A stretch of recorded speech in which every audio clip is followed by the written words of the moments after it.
안녕하세요. 반갑습니다. 비트코인 뉴스 팡입니다. 2019년 10월 3일 비트코인 뉴스 전해드리도록 하겠습니다. 여러분들 도움이 되신다면 좋아요, 구독, 댓글 달아주시면 정말 감사하겠고요. 투자에 관련된 정보들 참고사항일 뿐이고 좋으냐 아니니 투자하실 땐 여러분들 스스로 꼭 판단하시고 결정하시길 바라겠습니다. 자, 오늘 비트코인에 대한 시세 전망들 먼저 한번 살펴보도록 하고요. 그리고 다른 이슈들 지금 페이스북에 관련된 리브라 관련 소식과 그리고 빗썸 글로벌 거래소 1.0 버전을 발표했다라는 소식 같이 전해드리도록 하겠습니다.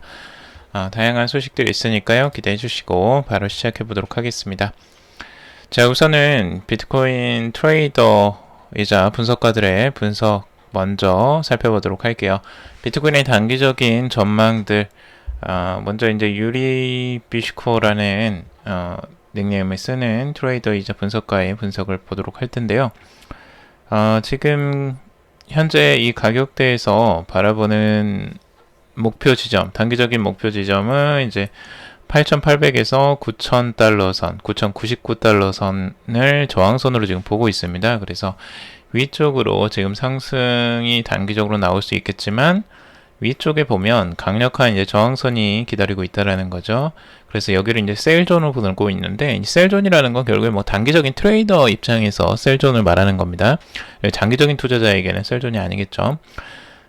근데 아무튼 여기가 이제 저항선이기 때문에 단기적으로 이제 저항선이 될 수도 있다라고 보고 있는 겁니다. 왜냐하면 이쪽 상단에서 이미 저항선을 한번 맞았었죠. 그래서 여기에서 저항선이 한번 맞았고 여기서는 지지를 받았던 구간입니다. 그리고 다시 한번 여기에서 저항을 맞을 가능성이 있다라고 분석을 하고 있는 거고, 그래서 중요한 지점이 8,813달러와 9,099달러 이 선을 이제 중요한 저항선으로 보고 있고, 여기서 만약 저항을 받게 된다면 추가적으로 하락세가 나올 가능성이 있다라고 보고 있는 거고요. 과거에 저점 지지선을 받았던 7,430달러 선을 중요한 또 지지선으로 바라보고 있습니다.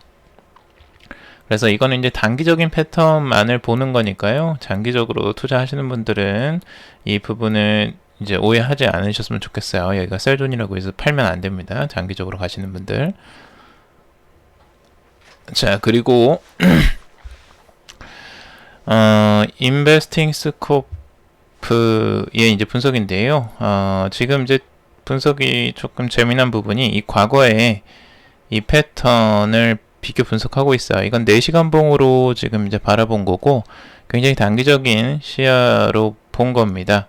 우선은 과거 지금 22.7%가 하락했던 그 패턴에서 반등이 나왔던 게 15% 정도가 상승이 나왔다는 거예요. 그리고 추가적인 하락세가 출현을 했던 부분, 그리고 지금 그 4시간 봉으로 봤을 때 52동 평균선을 뚫고 살짝 올라갔다가 이렇게 떨어지는 흐름들이 나왔다는 거죠.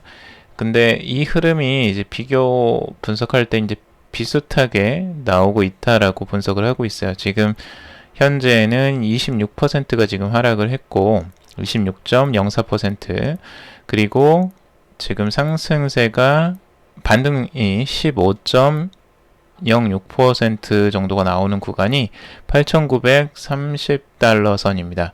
아까 말씀드렸던 그 분석가랑 비슷한 구간이죠.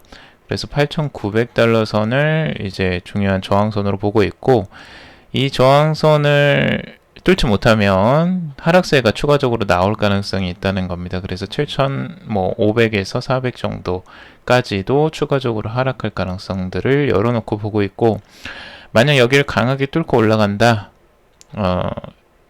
52평선을 뚫고 이 추가적으로 8,900달러 선까지 뚫고 올라가게 된다면 추가적으로 9,800달러 선까지 상승할 가능성이 있다라고도 보고 있어요. 근데 지금 단기적으로는 오히려 하락 가능성이 좀 더 큰 쪽으로 보고 있죠. 여기서 보시면 RSI 구간도 과거에 지금 2선, 60선까지 상승을 했는데 거기서 급락을 하죠. 그래서 이 패턴대로 지금 움직일 것이다 라고 전망을 하고 있어요. 이 비슷한 패턴, 이 과매도 국면에서 상승하고 추가적인 하락세, 과매도 국면에서 추가 상승하고 60선에서 하락세가 나올 가능성을 본다라고 보고 있죠. 근데 이 패턴이 과거와 똑같이 이렇게 패턴이 반복될까는 한번 두고 봐야 될 부분이고요.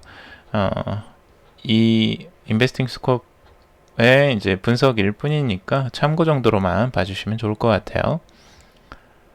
자, 그래서 비트코인의 지금 차트를 보면 54시간 봉으로 봤을 때요. 현재 52평선을 뚫고 올라갔습니다. 그래서 지금 단기적으로는 그 8,370달러 선에 이제 언저리에 있는데요. 지금 상황에서 추가적으로 아까 말한 8,700달러 선, 8,900달러 선, 8,930달러 선을 상승을 할 수 있을지, 8,900에서 이제 9,000달러 선이 중요한 저항선으로 보고 있는데 이 선을 뚫으면 이제 9,800까지도 갈 수 있다라고 아까 분석을 한 내용이죠. 근데 우선 9,000달러 회복부터 먼저 하는 것들이 우선일 것 같습니다. 그게 나와야지만 추가적인 방향성을 예측을 할 수 있을 것 같아요. 자, 그리고 조시 레이거의 분석입니다. 인기 암호화폐 애널리스트죠. 조시 레이거의 분석은 비트코인이 200일 이평선을 이제 넘어서기 위해서 애쓰고 있고 거래량 감소에도 직면하고 있다. 단기적으로는 하락 추세가 지속될 것이다 라고 전망을 하고 있습니다. 황소들이 상승 모멘텀을 되찾기 위해서는 비트코인이 8,800달러 이상을 넘어서야 한다 라고 진단을 하고 있습니다. 비슷한 분석이죠. 이것도. 그래서 차트를 보면서 조금 더 자세히 살펴보자면요. 현재 이 구간에 지금 이제 진입을 하고 있고 1시간 타임으로 이제 프레임으로 바라본 건데 여기에 이제 중요한 저항선이 자리 잡고 있다라는 거죠. 여기가 이제 뚫리게 되면 이제 9,400에서 9,600까지도 올라갈 가능성들이 있다라고 보고 있는 거고, 근데 이 저항선 8,800달러 선까지 가는 게 이제 중요한 거죠. 그리고 그 밑으로는 지금 이제 7,000달러 선도 바라보고 있습니다. 7,000달러 선. 그래서 하락하게 되면 추가적인 하락 지지선이 여기까지도 내려올 가능성들도 열어놓고 보고 있는 거죠. 그리고 지금 200 DMA 선을 지금 이제 저항선으로 바라보고 있고 이걸 이제 뚫기 위해서 지금 고단히 노력하고 있다라고 분석을 하고 있는데 이 선이 이제 뚫리는 구간이 나오는지 한번 지켜봐야 될 것 같아요.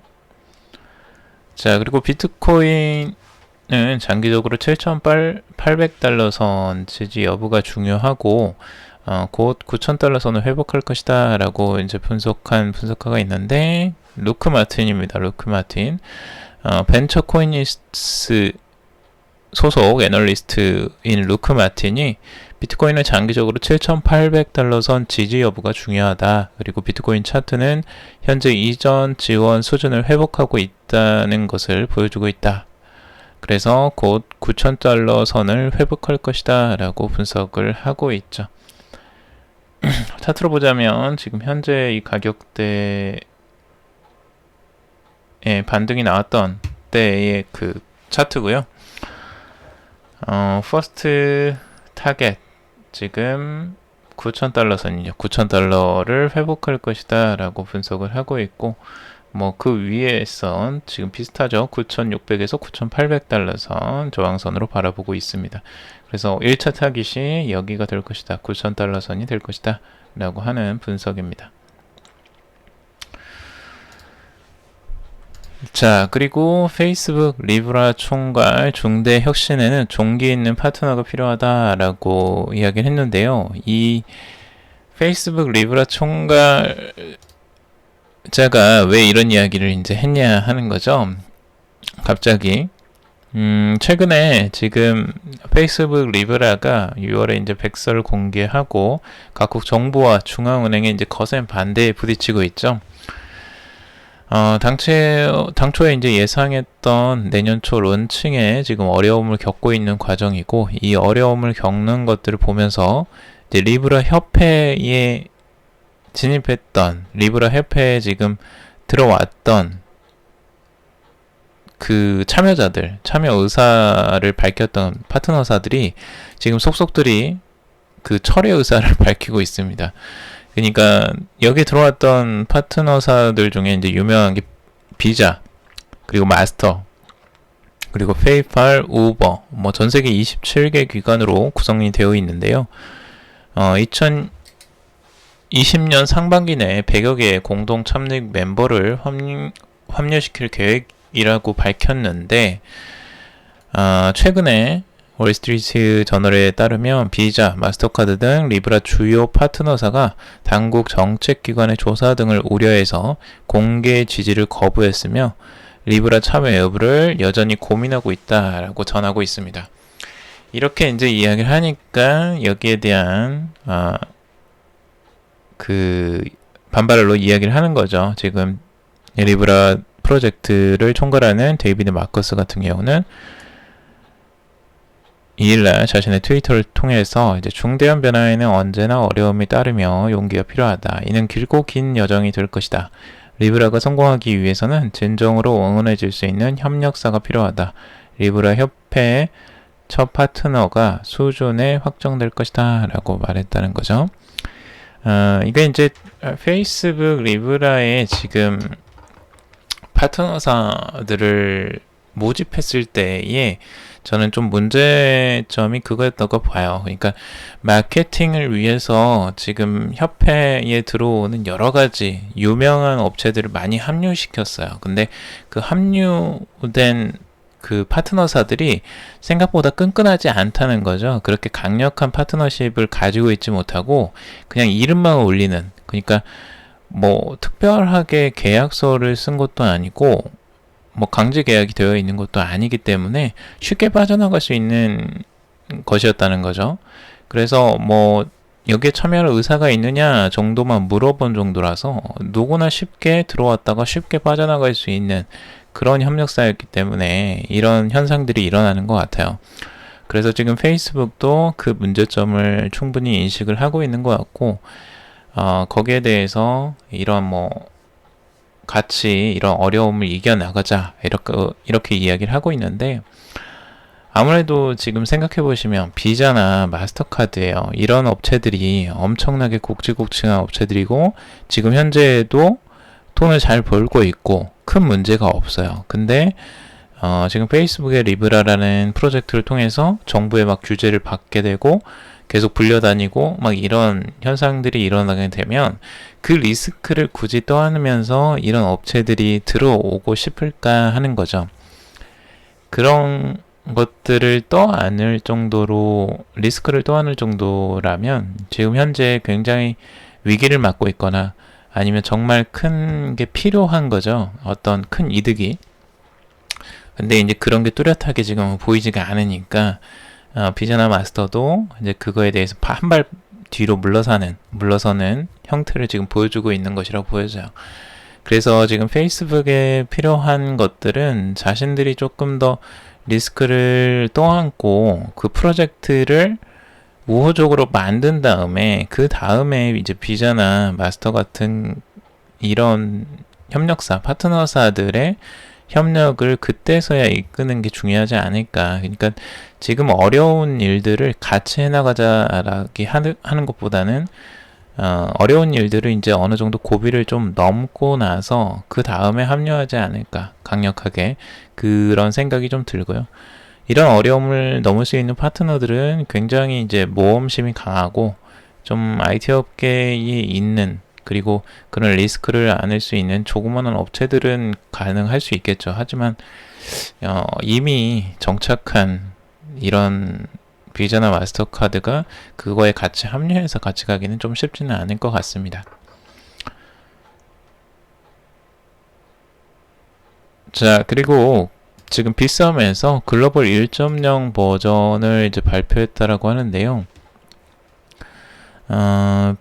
빗썸 글로벌 1.0이라는 것이 이제 나왔는데, 차세대 암호화폐 거래소로 이제 거듭나기 위해서 미래 비전과 기능을 담아서 지금 이제 새롭게 출시를 할 것으로 보여지는데, 아무래도 빗썸은 좀 국내용에 국한해서 많이 나왔었죠. 그래서 국내에서 사용자가 가장 많고, 지금 한국에서 워낙 많이 사용했기 때문에 빗썸이 이제 상승했던 요인이 있는데, 최근에는 이제 글로벌로 지금 뻗어나갈 그 야심을 갖고 지금 출시를 하는 것으로 보여집니다. 그래서 글로벌 1.0 버전이라고 나왔는데, Sweep the World Unleash라고 이제 슬로건을 내걸고, 이제 뭐 세상을 깜짝 놀라게 할 혁신적인 차세대 암호화폐 거래소로 거듭나겠다, 뭐 이런 거창한 슬로건을 내세우고 있습니다. 뭐 현재는 지금 이제 이용자 환경을 뭐 개선하고 차별화된 토큰 마케팅인 뭐 BG 스테이징 등을 도입한다라고 합니다. 이 BG 스테이징이 뭐 여기 글로벌 1.0 버전의 가장 특징이라고 이야기를 하고 있는데요. 여기에는 뭐 IEO 및 기타 활동과 달리 빗썸 글로벌 BG 스테이징 같은 경우는 뭐 이벤트를 하는 거예요. 결국에는. 그러니까 비트코인이나 이더리움 등 메이저 코인의 보유량에 따라서 이제 추첨 횟수가 늘어나고, 추첨을 통해서 이벤트 종료 후에 BG 스테이징 피처링 프로젝트 토큰으로 보상을 받을 수 있다라고 합니다. 뭐 BG 스테이징 시즌 4에 선정된 프로젝트는 SVC 거래 플랫폼인 뭐 F1 GG 프로젝트라고 하는데, 너무 좀 복잡한데 뭐 너무 단순한 걸 너무 복잡하게 설명하는 거 아닐까라는 생각이 좀 들긴 합니다. 지금 BG 스테이징 뭐 프로젝트 토큰, 그러니까 토큰을 준다는 거죠. 결국에는 자신네. 근데 그거 자체가 크게 차별화가 정말 되는 걸까라는 좀 생각이 들긴 해요.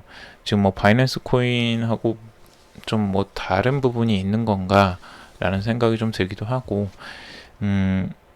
지금 현재 이제 빗썸 같은 경우는 등록된 사용자만 800만 명이고요. 모바일 앱 사용자가 100만 명. 현재 누적 거래액이 1조 달러를 돌파하는 등 굉장히 이제 많은 그 점유율을 가지고 있죠. 실제 한국의 비트코인 거래 전체의 59.19%를 중개를 하고 있다고 합니다. 그리고 세계 시장의 약 15% 정도를 차지하고 있고요. 실제적으로 한국이 비중이 큽니다. 한국에서 거래량이 엄청나기 때문에 그 비중이 클 수밖에 없고, 그것으로 지금 빗썸은 성장을 했죠. 그만큼 좀 안정적으로 그 거래소가 잘 운영이 됐으면 좋겠어요. 그 거래소를 운영하는 건 결국에는 그 거래를 하고 있는 그 거래자들이 중요한 거잖아요. 그러니까 그분들을 위해서 좀 하는 쪽으로 발전했으면 합니다. 이런 이벤트만 하는 것들은 크게 의미가 없지 않을까라고 생각이 들고요. 자, 그리고 1증권 토큰 공개 협회 설립이라고 하는데, 일본에서 이제 증권 토큰을 공개하는 협회를 설립한다고 합니다. 일본의 주요 종합 증권회사 6곳이 일본 증권 토큰 공개 협회를 조직했고, 여기에 들어가는 증권사들이 되게 짱짱해요. 지금 보시면 라쿠텐 증권하고 노무라 증권, 다이와 증권. 노무라 증권은 일본 일대 아마 최대 증권사일 거예요. 그리고 카부닷컴 증권, 모넥스 증권, 뭐 이런 굵직굵직한 증권사들이 다 들어와 있습니다. 그래서 STO, 일본 STO 협회 관련 전문성 및 규제 준수, 투자자 보호를 강화해서 STO 기반 자금 조달 기반 시장의 발전을 도모하게 된다라고 하고 있습니다.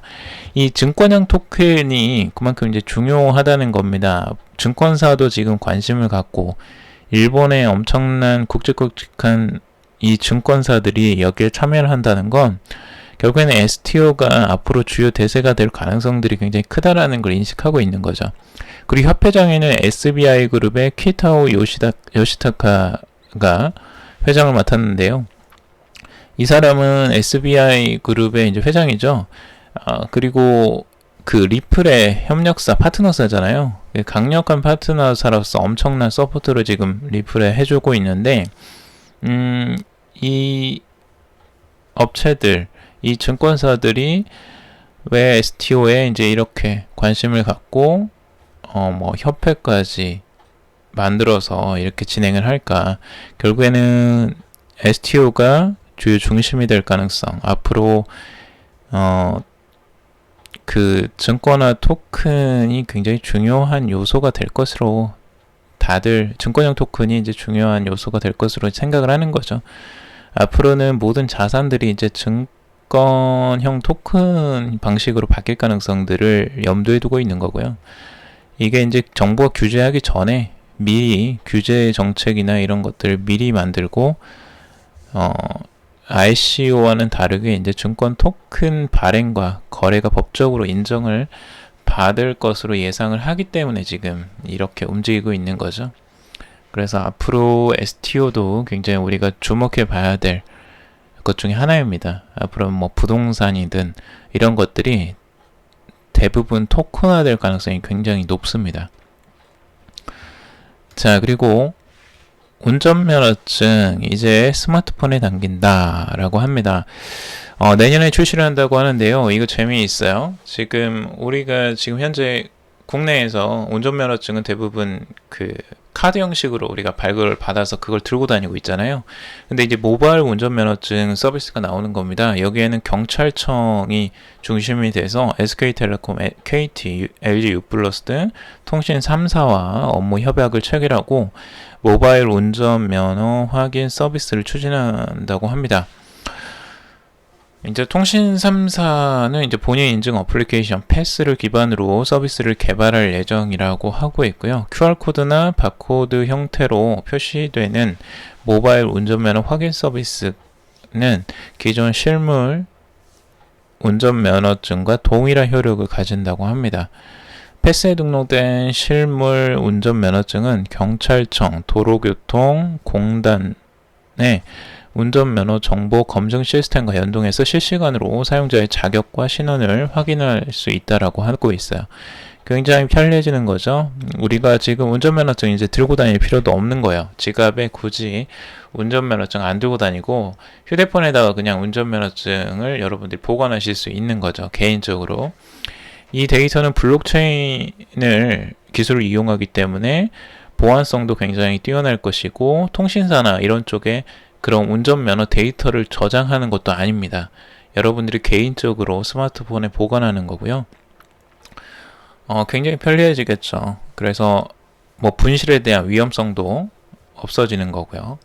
스마트폰에 앞으로는 이런 운전면허증이 들어가는 것뿐만 아니라 뭐 신분증, 거기에다가 우리가 가지고 있는 증명서, 여러 가지 증명서도 있죠. 뭐 학력 졸업증명서나 뭐 여러 가지 우리의 개인적인 증명서들도 이렇게 개인적으로 보관을 하고 바로바로 뭐 지급이 필요하거나 확인이 필요한 요소에서 스마트폰으로 그냥 바로바로 확인을 할 수 있게 만드는 쪽으로 갈 것 같아요.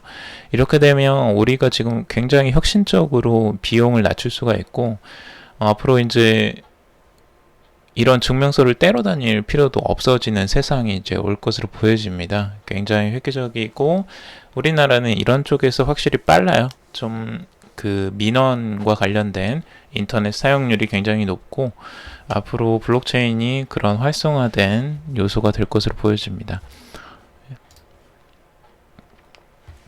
자, 그리고 테더가 비트코인을 제치고 거래량 1위를 차지했다라는 소식입니다. 전 세계의 거래량이 가장 많은 암호화폐는 비트코인이 아닌 테더로 나타났다라고 하는데요. 블룸버그는 이제 코인마켓캡을 인용해서 하루 거래량과 월간 거래량이 가장 많은 암호화폐는 테더로 집계됐다라고 보도를 했습니다. 테더는 미국 달러와 1대1의 교환 가치를 가지는 스테이블 코인인데요. 현재 41억 개가 발행된 상태입니다. 특히 테더의 시가총액 4조 9,804억 원 정도 되는데, 비트코인은 약 179조 1254억 원입니다. 35분의 1에도 미치지 못하는데, 실제 시가총액은 높은 거래량을 차지해서 눈길을 끌고 있다라고 하고 있습니다. 비트코인 현재 시장 점유율은 70% 상당을 점유하고 있고요. 그래프를 보더라도 정말 테더의 활용도가 굉장히 높죠. 그만큼 스테이블 코인이 이 거래에서 굉장히 중요한 역할을 하고 있다라고 보여지고, 지금 비트코인이 하락세를 보이고 있을 때에는 더더욱 이런 테더의 이용률이 높아질 수밖에 없겠죠. 스테이블 코인에. 그리고 이더리움이 이제 그 다음이고, 라이트코인, 비트코인 캐시, 이오스, XRP, 그리고 트론, 이더리움 클래식, 뭐 이런 코인들이 거래량을 나타내고 있습니다. 그러니까 앞으로 스테이블 코인이 왜 주목받고 있는지를 우리가 이걸 보면 알 수가 있어요. 일개 기업에서 그냥 나오는 그냥 달러와 연동된 스테이블 코인 하나가 이렇게 엄청난 거래량을 차지하고 있고 활발하게 이용이 되고 있다는 겁니다. 앞으로 그러니까 페이스북의 리브라나 이런 것들을 중요하게 생각하는 이유 중에 하나도 엄청나게 사용을 하게 될 것으로 보여진다는 거죠. 달러 대신에 우리가 지금 생각하는 기존의 통화 대신에 이 스테이블 코인들을 사용할 가능성이 굉장히 높다라는 거. 지금 현재에도 이렇게 많이 사용하고 있는데 앞으로는 더더욱 사용량이 늘어날 수밖에 없겠죠. 그래서 이것에 집중할 수밖에 없는 시장이라는 거. 그걸 여러분들이 한번 참고적으로 보면 좋을 것 같습니다.